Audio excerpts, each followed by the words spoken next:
నీ జీవితంలో ఏ విషయాల్లో నువ్వు రాజీ పడిపోతున్నావేమో, నీ యొక్క ఉద్యోగ విషయంలోన, నీ వ్యాపార వృద్ధిలోన, నీ కుటుంబంలో సమృద్ధి కొరక, నీ బిడ్డల ఆశీర్వాదం కొరక నువ్వు దేని గురించి ప్రార్థిస్తున్నావు? కొన్ని సంవత్సరాల నుంచి ఆ ప్రార్థన అంశం గురించి ప్రార్థన చేస్తున్నావు, కానీ దాని నుంచి బయటకు రాలేకపోతున్నావు. ఒకరిని క్షమించడం విషయంలోనో, ఒకరి దగ్గర తగ్గించుకునే విషయంలోనో, ఒకరి దగ్గర నువ్వు కొన్ని వదులుకునే విషయంలోనో ఎక్కడో నువ్వు స్టక్ అయిపోయి ఉన్నావేమో. ఈరోజు దేవుణ్ణి అడుగు. యోబేజు అదే చేశాడు. నాకు ఈ శాపగ్రస్తమైన జీవితం నాకు వద్దు ప్రభువా అని ఒక తీర్మానం తీసుకున్నాడు.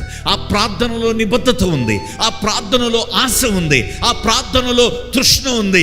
నన్ను ఆశీర్వదించు ప్రభువా, నా సరిహద్దులు విశాలపరచు ప్రభువా, కీడు రాకుండా ఆ కీడు నుంచి నన్ను తప్పించుము ప్రభువా. దేవుని దగ్గర గోచాడాడు. ప్రియులారా, వాక్యంలో రాయబడింది ఆ చివరలో, దేవుడు అతడు మనవి చేసిన దానిని అతనికి దయచేసెను.